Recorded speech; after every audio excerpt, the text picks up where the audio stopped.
Hey guys, this is Kimberly. I am presenting my construction documents for your review. The first one is my new construction key and power plan. I'm not sure that this is exactly what I need to be doing, but what I have basically is I have an elevation marker here because I plan on doing an elevation for the front desk. I have all my outlets put in. I spaced them 6 feet apart. Made sure that here in the employee break room, there's a little kitchenette area right here. So these are GFI near the sink area, and I have GFIs over here in the restrooms. And then I just have some notes where there'll be new walls, new full height walls, some blocking here in this double-sided fireplace for the two electric fireplaces that will go on either side here. And then I just have indicated new walls.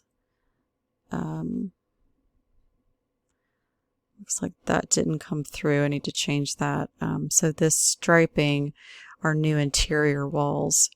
It looks like that stayed solid. So anyhow, that's what that means.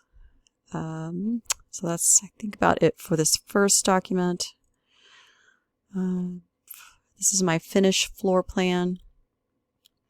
Under the keynotes, the keynotes are explaining the different wall coverings that I plan on using throughout the space.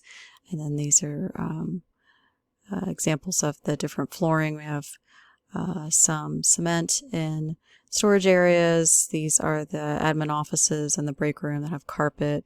This is the meeting banquet room, which has a nicer carpet. This is a hex tile in the bathrooms, the restrooms, and then this is an LVT plank flooring in the rest of the space.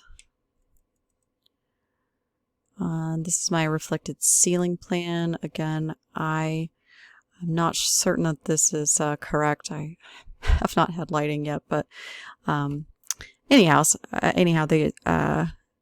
these are some chandeliers over the lounge seating here. A few pendant lights here over one larger pendant light over these two tables that are intended to act as the business center. Couple here in this reception area seating. I have that giant bird cage chandelier here in front of the front desk area. I have another larger chandelier here, kind of in front of these are the elevators. And the rest of these these little circles are intended to indicate recessed can lighting throughout the rest of the lobby. Anyway, thank you so much for taking a look at this, and I appreciate your feedback.